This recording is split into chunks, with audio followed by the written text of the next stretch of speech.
Hi, this is Yolanda from VanveenBulbs.com. In this segment, we're going to talk about how to grow daylilies in Oregon.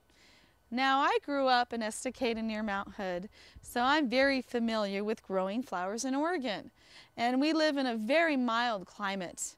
And we're exactly halfway between the equator and the North Pole. So right at that 50 or 45 degree latitude, which is wonderful for plants because we have perfect seasons.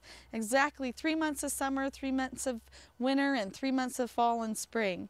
So we are so lucky we can plant pretty much anything in our garden and it'll do well, especially daylilies.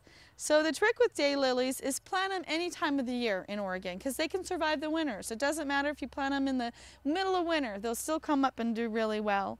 But they're mostly sold in the spring, either in a container growing or by the bare root. And at that time in the spring, plant them in a sunny spot in your yard. So daylilies are just a root, and they're not a true bulb because they come as a root, and they've got lots of greeneries, and then the blooms come up and bloom all summer long. They're not used as a cut flower too much because they don't last as a cut flower. So as long as the root is covered and the green is exposed, it'll grow.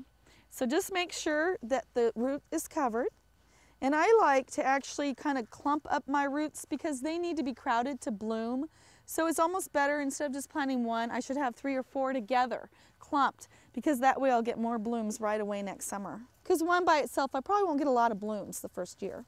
But they do multiply quickly, and over the years you'll get so many more. Make sure and keep them in a sunny spot and raised beds or somewhere where they're going to get good drainage. They don't want to sit in muck all winter long.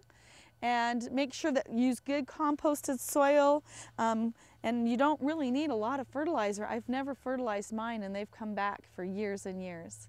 Divide them out when they get crowded, anytime they're not blooming, especially in the fall or the winter, and plant them right back again, and they'll do so well for you.